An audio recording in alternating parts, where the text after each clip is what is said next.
महमूद गजनवी ने सोमनाथ का मंदिर लूटा था, सोना चांदी लूट कर ले गए थे, वो तो बदनाम है आज तक। लेकिन ये कौन लोग हैं जो हिंदुओं की आस्था पर चोट कर रहे हैं, जो मंदिर में लूटपाट कर लिए हैं, चोरी कर लिए हैं? इनको आप क्या नाम देना चाहोगे? इनको हरामखोर। ये नया नाम दे रहे हैं आप? नया नाम नहीं, पुराना नाम है हरामखोर। चोरी, बेईमानी, ये सब एक ही चीज है।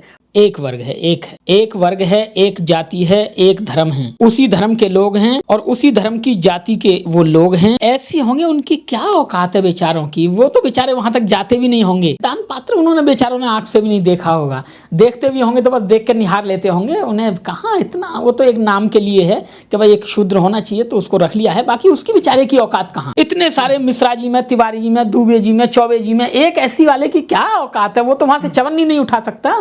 देखिए कि जितने भी मंदिर हैं वहाँ किनका कब्जा है। वहाँ देखिए कि वहाँ चौबे जी और मिश्रा जी और दुबे जी और पांडे जी और शर्मा जी और भारद्वाज जी और नकुल देवी जी, यही लोग मिलेंगे। नमस्कार, मैं ओमदेव। आज हम हैं गाजियाबाद में, हमारे साथ है बहुजन चिंतक और बहुजन गायक शशि भूषण जी। शशि भूषण जी, उत्तर प्रदेश का जो सबसे बड़ा मंदिर है राम मंदिर, वहाँ पर आजकल चंदा चोरी को लेकर, दान पात्र में चोरी को लेकर बड़ा हंगामा मचा हुआ है, सनसनी फैली हुई है पूरी जो राजनीति में। और लोग कह रहे हैं कि ये राम मंदिर के घर में चोरी हुई है। कहावत है कि राम नाम की लूट है, लूट सके तो लूट, अंत समय पछताएगा जब प्राण जाएंगे छूट। तो ये जो राम के घर में, मंदिर में जो गबन किया गया है करोड़ों का, उसको आप किस तरह देखते हैं सर? राम के नाम पर हमेशा से एक पर्टिकुलर कास्ट ने खाया है, तो ये लूट पहले से चली आई है, ये कोई अब नई नहीं है। आप इसके निर्माण में देखेंगे तब घोटाला निकलेगा। ये तो वहां से चंदा चोरी हुआ। बाकी तो अभी जब और जो मंदिर पड़े ना, बाकी उनमें देखेंगे वहां जन ना जाने कितना सोना, कितना क्या पड़ा हुआ है और वहां से रोज लूट रहा है। अभी इससे पहले अभी एक घटना घटी थी, वो एक मंदिर में सोने गायब कर दिया, केदारनाथ सोना हटा दिया, पीतल लगा दिया।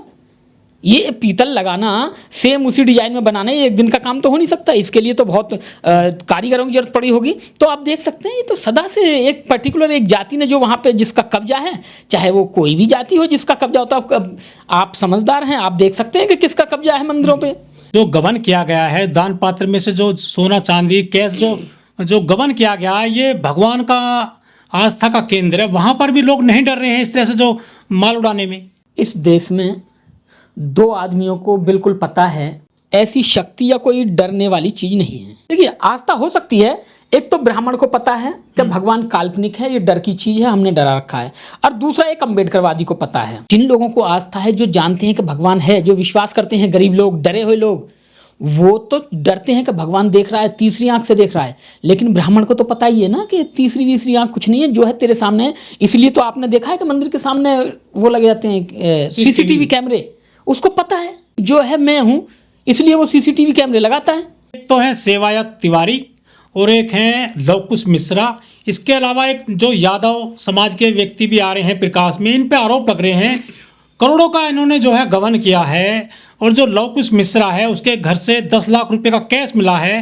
गोबर की मांद में वो पैसे छिपाए गए थे, वो वहाँ से बरामद किए गए हैं। इसके अलावा एक प्लॉट भी उन्होंने लिया था 40 लाख रुपए का, उस पर निर्माण कार्य चल रहा है, जो अब तक की खबरें आ रही है मीडिया में। तो ये जो प्रॉपर्टी तैयार कर रहे थे वहाँ से पैसा चोरी करने के बाद में, अब आप बताइए, जो वहाँ बदलते रहेंगे पुजारी, परमानेंट तो रहेंगे नहीं मरते दम तक, ये तो बदलते रहेंगे। ये सिर्फ यही है कि भाई ब्राह्मणों का घर चलता रहे, पुजारियों का घर चलता रहे, बाकी लोग वहाँ चलाते रहें। ये जो चीज़ है ये सदा से होती आई है, ये कोई अब नई नहीं है, ये खुली है। और आज सोशल मीडिया का दौर है तो पता चल गया।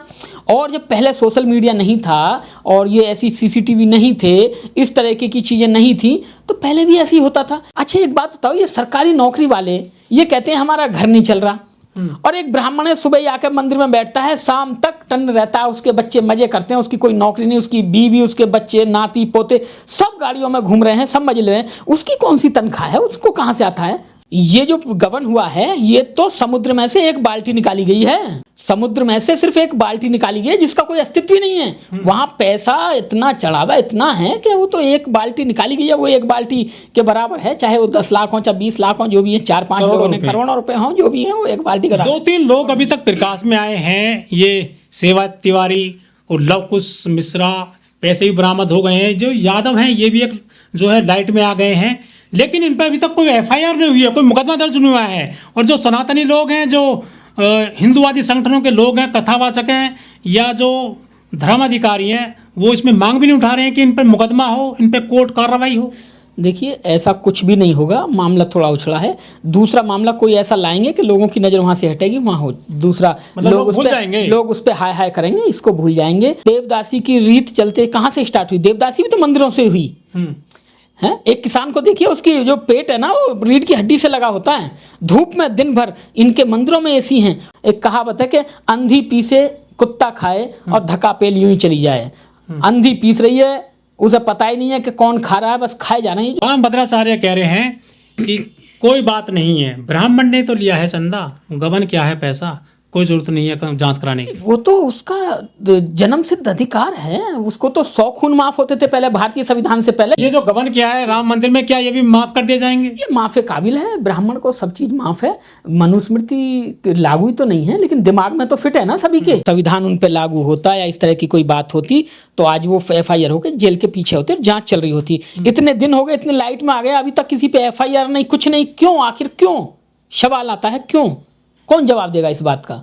लेकिन हमारे देश में कोई ब्रेड चोरी कर ले, चावल चोरी कर ले, आदिवासी कोई, जैसे असम में उनका मर्डर कर दिया जाता है मार मार के, लेकिन जब इतने बड़े ये चंदा चोर हैं, भगवान के घर में चोरी कर लिए, इनको क्यों बख्शा जा रहा है? मैंने पहले भी कहा, कहाँ का योगी जी का बिल्डोजर? पर्टिकुलर एक जाति जो दिमाग में रहती है वो कहीं नहीं जाती। उसी जाति की पुलिस है, उसी जाति के जज हैं, उसी जाति के वकील हैं, उसी जाति के पक्ष है, उसी जाति का विपक्ष है। तो भैया कहाँ से न्याय होगा, आप ये तो बताओ। मैं ऊपर बैठा हूँ, पता चला कि मेरे रिश्तेदार पुलिस में हैं, पता चला दूसरे रिश्तेदार वकील हैं, पता चला चौथे रिश्तेदार जज हैं, कान में कानाफूसी हुई, साहब रिश्तेदार हैं देख लेना, साहब रिश्तेदार हैं देख लेना, साहब रिश्तेदार हैं देख लेना, ऊपर से नीचे तक सब माफ है। क्या हो रहा है? किसको होगा भी नहीं, कुछ नहीं होगा। और मैं ये मानता हूँ, बाबा साहब डॉक्टर अम्बेडकर ने 22 प्रतिज्ञाओं में कहा है कि मैं इनको काल्पनिक मानता हूँ, ये काल्पनिक हैं। ये भगवान और डर, ये दोनों एक ही शब्द में पर्यायवाची हैं। एक सवाल ये भी उठ जाता है कि वो जो हिंदू राष्ट्र की बात करते हैं, जैसे कि देवकी नंदन हैं कथावाचक, या वो हैं अपने धीरेन्द्र शास्त्री बागेश्वर धाम के, ये क्यों नहीं पर्ची निकाल पाए कि मंदिर में चोरी हो रही है? देखिए, पहली बात तो आने वाले समय के बारे में कोई बता नहीं सकता कि ऐसा होगा, कोई नहीं बता सकता। भविष्य देखते हैं वो। ये तो पाखंड की दुकान है और हमेशा से चलते रहे ऐसे। अरे भैया आप कुछ भी कहते रहें, लेकिन ये सब पाखंड है, ये सब चलता आया है। और जब तक अनसमझ लोग रहेंगे, तर्कवादी लोग, वैज्ञानिक सोच व दृष्टिकोण वाले लोग नहीं रहेंगे, तो इस तरह का चलते ही रहेगा मामला। न जाने ऐसे कितने बाबा आएंगे। और जो आप हिंदू राष्ट्र कर रहे हैं, हिंदू राष्ट्र कभी नहीं बन सकता। अगर हिंदू राष्ट्र बन गया तो फिर BJP RSS राजनीति किस पे करेगी बताओ? किस पे करेगी? मान लिया कि आज सबने मिलकर, हमने भी कह दिया, कांग्रेस ने भी कह दिया, BJP ने भी कह दिया, आम आदमी पार्टी ने भी कह दिया और समाजवादी पार्टी ने भी कह दिया, सबने कह दिया हिंदू राष्ट्र बनाओ, हो गया जी पारित। सभी उसमें लोकसभा में, राज्यसभा में, विधानसभा में, सब में हो गया। लेकिन फिर BJP राजनीति किस पे करेगी? आप मुझे ये तो बताओ। कार सेवकों ने गोली खाई, जेल गए वो, कि वो चाहते थे कि राम मंदिर बने, भव्य मंदिर, लेकिन उस मंदिर में जो बैठे हैं ना ये पंडे पुजारी, वो दान पात्र से पैसे चोरी कर रहे हैं। उन्होंने जो गोली खाई थी, क्या इसलिए खाई थी कि राम मंदिर घर में चोरी करेंगे ये लोग? जब उन्होंने गोली खाई थी तो वो भी बेचारे अंधभक्त थे।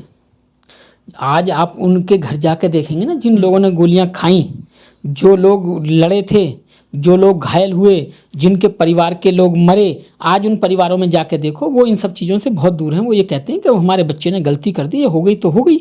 लेकिन आज वो जानते हैं कि उन्हें कितना बड़ा उसका कार्य का, कार सेवक बनने का कितना बड़ा हर्जाना भुगतना पड़ रहा है आज उन्हें, या भुगतना पड़ा है। आप उनके एक नहीं, बहुत सारे न जाने कितने उदाहरण हैं। ये तो आप देखेंगे एक प्रोपेगेंडा है, सोची समझी साजिश है।